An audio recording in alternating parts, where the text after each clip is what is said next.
Hello everyone, তো আমার একটা নতুন ব্লগে তোমাদেরকে অনেক অনেক ওয়েলকাম। যাই হোক, আমি আবারও চলে এসেছি একটা নতুন ভিডিও নিয়ে। তো এটা কিন্তু দুপুরবেলা আমাদের খাওয়া দাওয়া কমপ্লিট হয়ে গেছে, আর টুকাই বাবুর মামু ওর জন্য চকলেট এনে দিয়েছে। তো সেটাই আর কি খোলার জন্য আমাকে বলছে। আর টুকাই কিন্তু চকলেট এইসব জিনিসগুলো একটু বেশি খেয়ে ফেলছিল, কারণ ওখানে চোখের সামনে দোকানে দেখতে পাচ্ছে আর নিয়ে নিয়ে চলে আসছে। মানে একটা হয় যে দোকান দূরে থাকে সেটা আলাদা ব্যাপার, কিন্তু সামনে দোকান মানে বাড়িতেই যদি দোকান থাকে তাহলে তো আর বলারই কিছু নেই। তো ওর মামু এনেছে বলে ওকে মানে এনেছে তো দুটো তিনটে জটা এনেছে, মানে একবারে খেয়ে নেবে সেরকম একটা অবস্থা ওর। কারণ ভাত তো খাচ্ছে না, কারণ মামা বাড়িতে মজাতে মজাতে ও ভাত খাওয়াটাই ভুলে গেছে। মানে খাচ্ছে কিন্তু বাড়িতে যেরকমটা খায় অতটা সেটা খাচ্ছে না। তো এখানে দেখো ফ্রুট ব্রেড এনে দিয়েছে, তো এটাকে তো আমিই পুরো সাফা করেছিলাম। তো এখানে মায়ের ওই চালের যে গুঁড়োর আটার মতো মাখিয়েছে, তো সেটা মাখানো কমপ্লিট।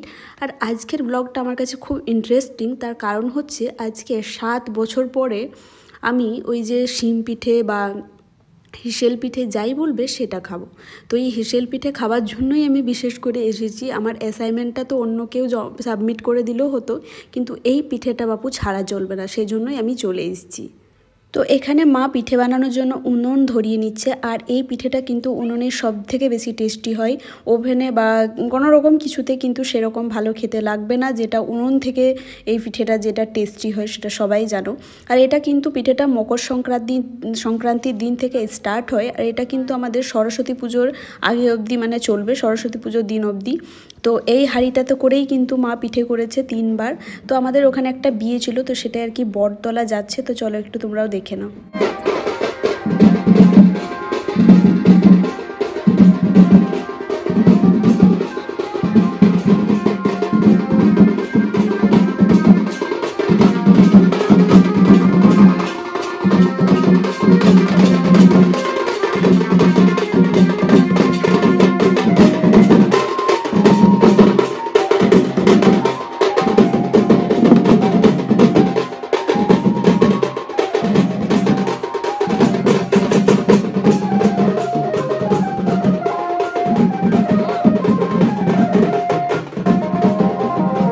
যাই হোক, ওইদিকে নাচানাচি আমি দেখছিলাম, তারপরে দেখি এখানে মায়ের তো বানানোও হয়ে গেছে কিছু কিছু পিঠে।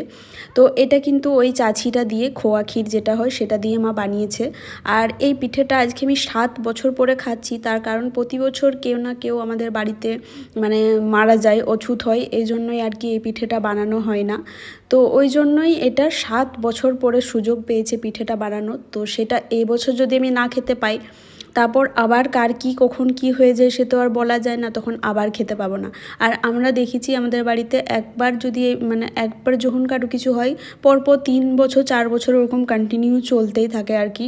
আর অনেকেই আর কি সেরকম বয়সেরও আছে, তো ওই জন্যই একটু মানে চাপের এই পিঠেটা মানে পাওয়ার ভাগ্যের ব্যাপার। তো দেখো মা এখানে কিন্তু বানিয়ে নিচ্ছে, আর এই পিঠেটা আমার তো দারুণ লাগে খেতে। আর ওই যে ভাজা দিয়ে বললাম, তো এটা কিন্তু সব সময় বানানো যায় না, ওই মকর সংক্রান্তির দিন থেকে স্টার্ট হয়। আর সরস্বতী পুজো অবধি তুমি যতবার বানাতে পারবে ততবারই আর কি হবে। তো নর্মালি মানে 3বার তো তোমাকে ওই হাঁড়িটা চাপাতেই হবে। ওই হাঁড়িটা কিন্তু ধুয়ে না, ওই হাঁড়িটাতেই মানে পরপর করতে থাকে যতবার করবে, মানে এরকম ওপর দিয়ে জল দিয়ে ধুয়ে দেয়, কিন্তু পুরোপুরিভাবে একদম পরিষ্কার করে ওটাকে ধুয়ে না। তো দেখো মায়ের এখানে অনেকগুলোই আর কি বানানো হয়ে গেছে। আর বাকি বাবা এসেছিলো, বাবার মধ্যেখানে 2টো বানিয়ে গেছে, কারণ দোকান থেকে যে মানে লোক আসছে তখন আবার ডেকে নিয়ে চলে যাচ্ছে। তো এই কারণে আর কি বাবা 2টো বানানোর চান্স পেয়েছিল। তো দেখো এখানে হাঁড়ি চাপিয়ে দিয়েছে জল দিয়ে, তারপরে মানে কি এই কাপড়টাতেই বেশি ভালো হয় বলছে। আমি বলছি যে ওই জালি যেরকম হয় না, ওই ফুটো ফুটো করা যেই জামবাটিগুলো সেটার উপরে দিয়ে উপরেও তো করানো যায়, কিন্তু না, মায়ের ওই কাপড় দিয়ে গামছা হোক বা পুরনো কাপড় হোক সেটাকে ভালো করে পরিষ্কার টরিষ্কার করে ওটা দিয়েই মা আর কি পিঠে বানানো বেশি বলে ভালো হয় নাকি। তো যাই হোক, প্রতিবার তো এরকমভাবেই ছোট্টোবেলা থেকে খেয়ে এসেছি, তাই আর আলাদা রকমভাবে কোনো কিছু করার দরকার নেই, এটাতেই এখন অবধি আটকে আছি আমরা। তো দেখো এখানে মা কিন্তু একাই করছে, যেহেতু আমার শ্বশুরবাড়িতে এই পিঠেটা হয় না, ওই জন্যই আমি 7 বছর পরে এটা খেতে এসেছি। শ্বশুরবাড়িতে হলে তো তাহলে এটা খাওয়ার কোনো খেতে আসার কোনো দরকার ছিল না। তো চলো এবারে ঢাকা দিয়ে দিল। তো এটা ততক্ষণে হয়ে যাক। তো দেখো এখানে হয়ে গেছে, আর হয়ে যাওয়ার পরে এটার ওপর থেকে কিন্তু ঠান্ডা জল দিয়ে দিল, যাতে একটা লেটলেটে ভাব থাকে সেটা না হয়। তো একবার হয়ে গেছে, এবারে চলো এই পিঠেটা তো নামিয়ে নে, তারপরে কিন্তু আমি এটাকে টেস্ট করে দেখব। কারণ সেদিন তো খেলাম ভাজা, আর এটা টাটকা গরম গরম খাওয়াটাও তো একটা আলাদাই মজা আছে, তাই না? তো মা এবারে একটা ঝুড়ির মধ্যে নিয়ে নিচ্ছে। তো ঝুড়ির মধ্যে নিলে আর কি বেশ ভালো, ওই জল জল টাইপের থাকবে না, ওটা নিচে হয়ে যাবে। তো টেস্ট করলাম, সিরিয়াসলি বলছি দারুণ লাগছে। চাছিটা তো দারুণ লাগছিলো। তারপরে চাছি আর তিল দুটো দিয়ে বানানো হয় বিশেষ করে, তারপরে তুমি এক্সট্রা যেটাতে করতে পারো, লাড্ডু, অনেক রকমের অনেক কিছু দিয়ে সবাই করে।